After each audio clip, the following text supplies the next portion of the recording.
As y'all can see, I've finished season 3 of Team Affinity, so this video I'm just going to be going over what I did and what I'd recommend to get Team Affinity done. Why is it not loading? I guess the game is telling me to touch some grass. If you have any tips that you think others might find helpful, please drop them down in the comments. When we go into one of the Team Affinity divisions and we go down to the tasks, we can see what we have: the moments, parallel XP missions, stab missions, vouchers, exchanges, everything that we have available to earn progress. What I personally did first was the moments, and this is what I always do first for Team Affinities, but I don't go it from this page. I don't access them through the Team Affinities in Diamond Dynasty. What I actually do is back out all the way to the main menu and then go down. Once you're here, and under quick play you can see moments, and then here they have the moments separated by categories. This is what I do for the top Sanaa moments. This is what I do whenever they have other programs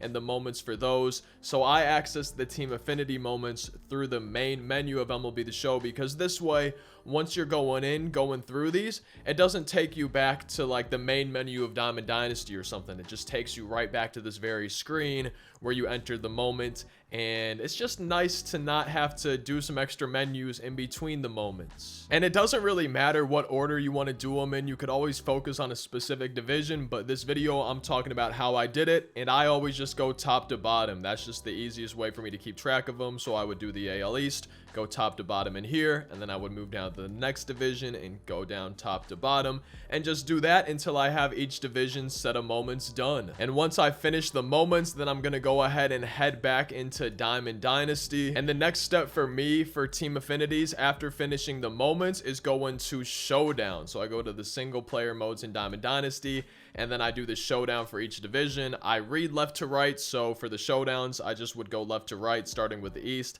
and then the Central, and then the West. If we go ahead and actually go into a showdown, something that they didn't do in the past but they do now in the bottom left is they tell you who the final boss is going to be. And they used to have little mini moments in between. Now they only have these boss challenges where it's you beat it or you lose the entire showdown. But you know, at least in the East one, you'll be facing Noah Syndergaard. So when you're earning those diamond batters, those squad upgrades in showdown, you might want to try to focus on the pitchers you're going to be facing, maybe that boss you're going to be facing, and you could use the handedness of the pitcher to your advantage, at least for that final boss battle. Now, the reason that I like to start with the moments and the showdown are because if we go in here, you can see your earning progress. Each moment for a division is going to be 1,500 points. So that'll be 7,500 points just from the moments for each division. And then if we go down to the showdown, that's going to be 20,000. So right there,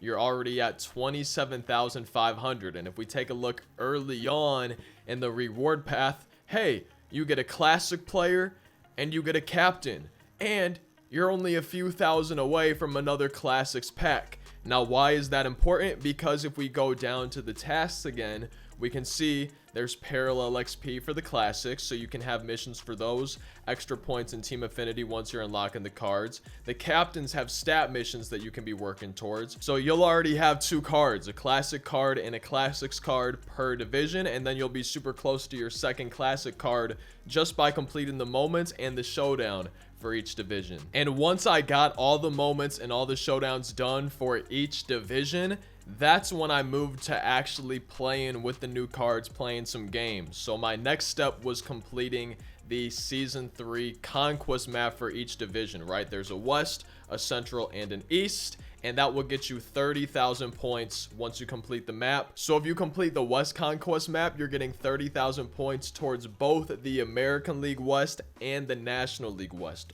30,000 points in each. And one really important thing, while I'm playing the conquest games, I'm doing as many of these missions as I can. You're not going to have the bosses right away, right? You don't unlock your first boss card until 60,000 points in the program, but that's why we have the captain card, the classics card, because as you can see, there's parallel XP for the classics. It's going to be 500 for the pitchers, 200 for the hitters. Every time you complete one of those, you're getting 3,500 points in that program. You can do it once for each of these. The captain stat, same thing, 1 for each of these. There's innings pitched, there's home runs, extra base hits, total hits. It just really depends on the card and what their specific mission is. And then as you're playing games across Diamond Dynasty, you're going to be earning these repeatable parallel XP missions where all you have to do is use season 3 eligible players from the teams, repeatable parallel XP, 2,000 total, and you get 5,000 points towards these Team Affinity programs for each of those. So I made sure while I was playing through these conquest maps, taking over the strongholds, I made sure that I was always opening the new packs that I got, getting the new cards, keeping track of the missions, and once I got a mission done,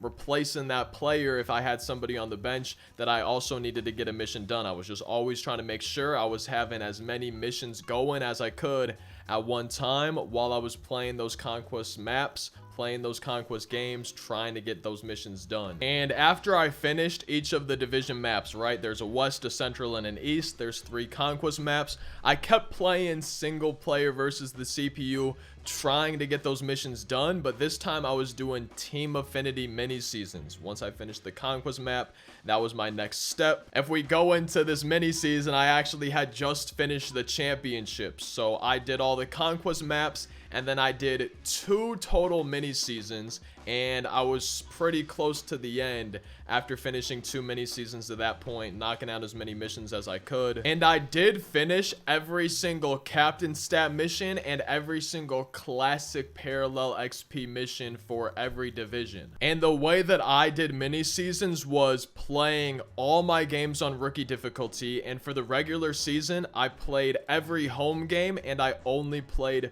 2 away games. So I made sure that I won every single home game that my team played, and for me, I just did the first 2 away games that I had every season. I would make sure I played those on rookie and won both of those. So again, played the regular season, only my home games, won all of those, and then 2 away games, won both of those, and I made the playoffs every time. And the reason I played all of my home games but not most of my away games is because you don't have to pitch in the bottom of the 3rd. If you make sure you're winning and finish the game in that top of the 3rd inning as the home team, you're not going to have to hit one last time. It just makes the games a little bit quicker. And as you're playing through mini seasons, you'll get vouchers that are in packs that you have to open. Once you've opened those packs and gotten the vouchers, you go back into Team Affinity, you go back down to the tasks that they have, and you'll see the mini seasons voucher exchange. And I was just always exchanging them one at a time. And something that I tried to do was look at how close I was to getting another card. Say maybe I was at 112,000. Okay, I would exchange a voucher here because I know I would get the 4,000 that would get me up to 115, and it would get me another card that has a mission. So you might want to kind of strategically use your vouchers like I did so that you can unlock an extra card for the next game that you're playing. And once I got through 2 full mini seasons, including winning the championships in both of them, I had 2 divisions done. It was the National League East because of this D Gordon card. I was using him a ton. And then the AL West because of this Joey Gallo card. I was using him a ton as well. And then for the final 4 divisions, I think I was right around 90-95%. And so I looked at the team build missions. I was really close on some of these teams. Look at the Giants. I could have just done these if I needed some more points. I was less than 200 parallel XP away from another 5,000 points towards the Team Affinity. And through checking each division, seeing what missions I was closest to, building a team around those missions and making sure I got them done super easy, it took me less than 2 full play versus CPU games, and at that point I was at 100% for every season 3 Team Affinity.